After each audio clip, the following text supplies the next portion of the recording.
Hej, jag heter John. Och jag heter Ann-Sofie och vi är från Spiders och det här är vårt avsnitt av Vad har du i påsen?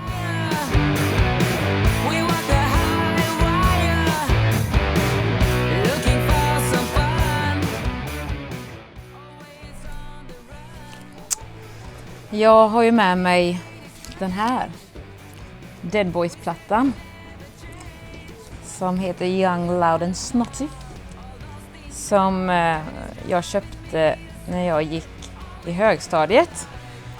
Och då, på den tiden, vi hade ju inga, jag är från landet också i Småland, vi hade inga skivaffärer eller, jag var på skivmässa i alla fall varje år i Jönköping på påskafton nere i Tändsticksområdet, och då hittade jag den här skivan och hade hört Sonic Reducer, den låten, och tyckte den var grym. Brukade ha den på fester och hittade den och köpte den, och ja, jag älskar fortfarande den här skivan, den är ju skitbra, och ja, jag är så glad att jag hittade den musiken så tidigt. Men det är en väldigt stor inspiration med Dead Boys, liksom, att ja, man kan rycka på axlarna lite åt det liksom, när det inte går som man har tänkt sig. För live är live liksom också, då är det rätt skönt att ha sådana förebilder som Dead Boys.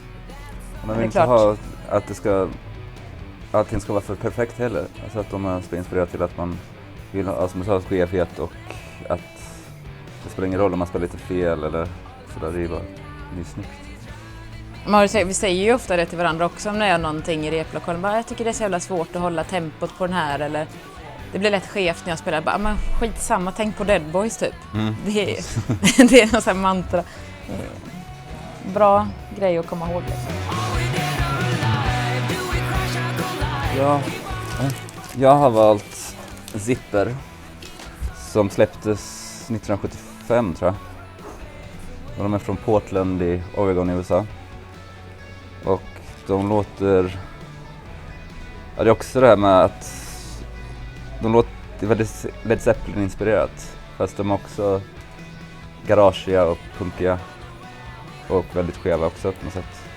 Och det där jag gillar med det, att som Led Zeppelin var väldigt perfektionister. Men att de tar den grejen och gör om det till skit i punk, garage och typ. Och att just det, sångaren Fred Cole startade senare Dead Moon, som också är stora fans av. Ja.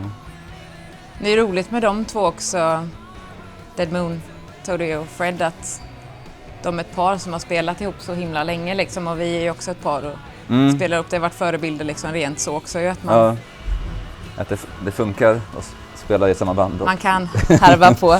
Ja. Nej, men då, vi fick ju spela med deras ännu senare projekt Pierced Arrows i Stockholm och Göteborg en gång. Det var ju också kul att få träffa dem. Nu är Fred död, men... Ja, han dog för några månader sedan. Det var tråkigt. Du fick den signerad nu? Ja, jag fick signerad för Cole här. Ja.